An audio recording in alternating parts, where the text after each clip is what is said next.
Used car sales are softening up, and online used car sales are literally crumbling. What's going on? Clearly, during the last 3 or 4 years, 2020 to speak of, we all know what happened there. Obviously, a lot of people were locked down, they had to stay at home, and it represented an awkward time in history where people couldn't get out, they couldn't shop, they couldn't do anything, but the government was providing handouts. The US, Canada, and a lot of places across the globe were handing out money to try to top people up to keep them afloat. A lot of people then went out and started buying cars. Buying cars in person was a faux pas. Obviously, you couldn't get out there and mingle and mix like you used to. For that first year or so, we had people that had to sit at home. Lo and behold, that blossomed a new type of business. That's right, online used car sales. Vendors, for example, like CarMax just thrived. Carvana grew out of style, and even companies like VROOM came along. But that takes us to the point right now. VROOM, one of the most successful, fast, up-and-coming used car online sales organizations, literally is crumbling before our very eyes and is going out of business. VROOM literally just announced that they're going out of business and they're shutting down their used car sales and purchasing. As well, Ally has confirmed suspension of their credit line. Realistically, what they're going to be doing is selling the vast majority of their used car inventory into wholesale. It's going to hit the auctions and go bye-bye. And even worse, kick in the pants, is the fact that they're going to lay off the vast majority of their employees. Yeah, unfortunately, that's a whole onslaught of people that will be sitting at the unemployment line looking for a new job. What does sound to be confirmed is they do plan to actually keep online their subprime lending platform called the United Auto Credit. That's the UACC. And as well as used vehicle listing inventory platform, which is currently called Car Story, which still supports a lot of customers and dealers alike. So where did this all start? Well, let's scale this back to June of 2020 when this all started hitting the radar. As I already said, that was an opportunity for a lot of these online businesses to literally thrive, and they did. They went up 117% in growth of shares from about $22 IPO all the way up to $47.90. And then they literally skyrocketed into oblivion all the way up to $73.87 into September of the same year. Clearly, that first year was an absolute mind-blowing opportunity for huge growth. They made major sales, and it was obviously a couple of entrepreneurs that found a niche market. Now, unfortunately, scale us a few years later, and here we are in 2024, and today the stock is trading at 31 cents. As a matter of fact, it's likely even being delisted. I spoke to numerous people in the business, and there was this feeling once we moved out of that 2020 and 2021 and people started leaving their homes, people started going back to work, and obviously in 22 was kind of that flipping point where I thought to myself, companies like Carvana, Shift, VROOM, and even CarMax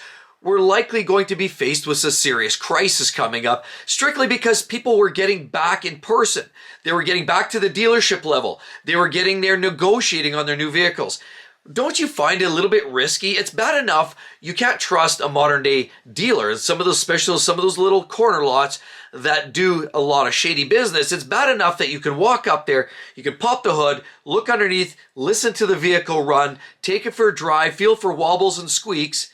Unfortunately, when you buy a used car online, you don't have any of that capacity. There's no available options for that. You sort of have to take their word for it. Now, while there's some inspections, Mannheim involved, you may think, false sense of security, that you have a vehicle that's been inspected, thoroughly ready for service. But unfortunately, there was a lot of people steered in the wrong direction and wound up on the wrong end of a hot poker. So it's literally not just VROOM that went upside down. We even look at Shift. By August of 2022, they went from a very profitable company that merged with SPAC in October of 20, all the way to converting themselves into a penny stock in 2022.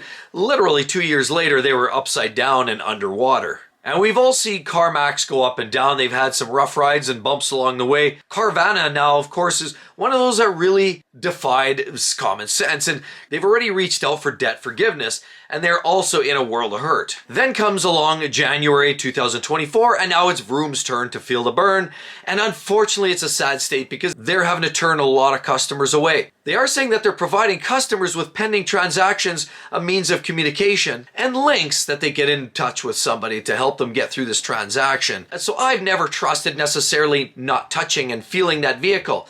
I've always wanted to get in there, try it, smell it, drive it, give it a shake. And unfortunately, a lot of people are feeling the same way. And now, as a result, Here we are, January 22nd, 2024, and VROOM actually announces the following: that Ally Bank and Ally Financial had suspended the credit line for all vehicle purchases. That VROOM has also shut down their online e-commerce used vehicle sales. That it will in fact sell all its used inventory wholesale, likely through auctions. It will in fact keep its partners Car Story and UACC as well as a small part of the token business. They are in fact laying off about 800 employees, or about 90% of their workforce. They also don't necessarily know what this overall cost will look like to get rid of assets, to sell products. They don't exactly know what it's going to cost to actually get away and isolate themselves from this debt.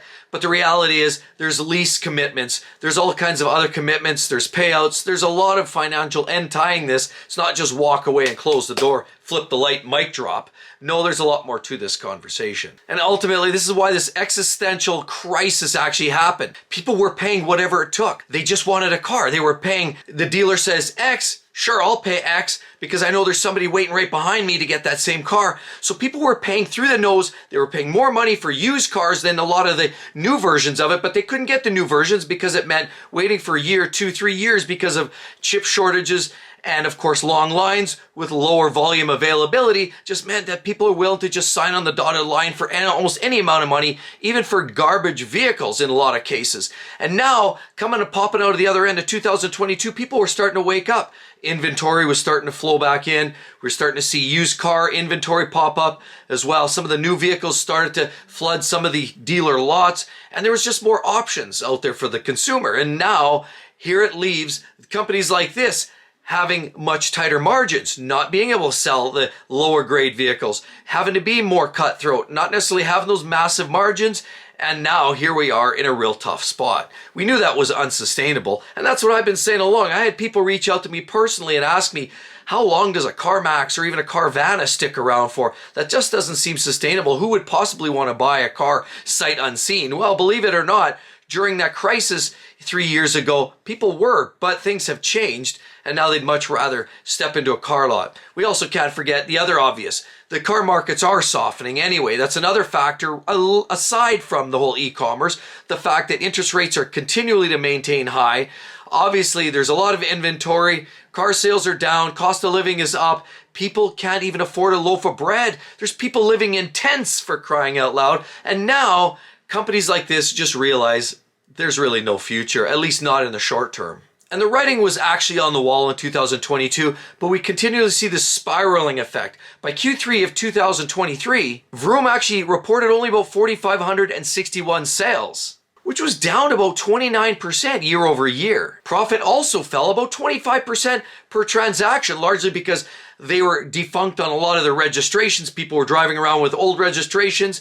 VROOM wasn't taking care of a lot of the administrative component of the car buying experience in timely fashion. And unfortunately, there was costs going out, just basically slowing the bleeding as well. And of course, people were more cutthroat. People were buying cars outside of there, and they were having to be more competitive at VROOM headquarters.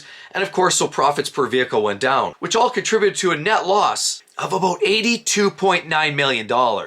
That's all while after losing about $51.1 million a year before in 2022. So clearly they were on a downward spiral and they had no way to pump the brakes and stop this train. So basically used car sales in general, as I've said already, were starting to soften up. And a big part of that was just the availability of new vehicles. Why buy a used vehicle that's 2 years old for 80% of when I can buy a brand new one? People were getting done because remember, a lot of the used cars that were working through the sieve were essentially the garbage, the poor versions, the stuff that had a lot of them on the car lots in the last year or so were vehicles that often had incidents, accidents. Carfax had marks and stains and flood damage and rims that were curbed, and a lot of vehicles weren't necessarily the best of examples of those vehicles. So people are just, I'm going to buy new. Now Tesla proved online that they can sell vehicles online, so the e-commerce factor can work. And we also have seen Hyundai teaming up as well with Amazon to potentially sell or provide a store of their own this year.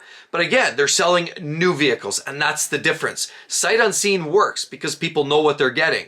They know that there's no risks. There's no smoke coming out of the tailpipe or a leak coming out the front.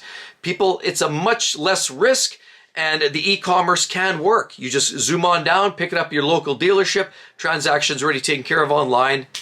Simple and easy. I've actually had a few viewers reach out to me and explain to me some of their experiences, some decent and others was absolutely devastating. They would never do that again. So I'm seeing all kinds of experiences and people have reached out to me personally. I'd love to hear your thoughts. Drop in the comment section below. And if you don't mind, if you got an extra couple minutes, have you yourself personally purchased a vehicle through VROOM, and what was that overall experience like? I'd really, really love to hear it. And as well, the worst selling used cars right there, you're going to want to check it out. They actually can represent some phenomenal deals for the buyer. So hope to see each and every one on the next one. We'll see you real soon. Bye-bye.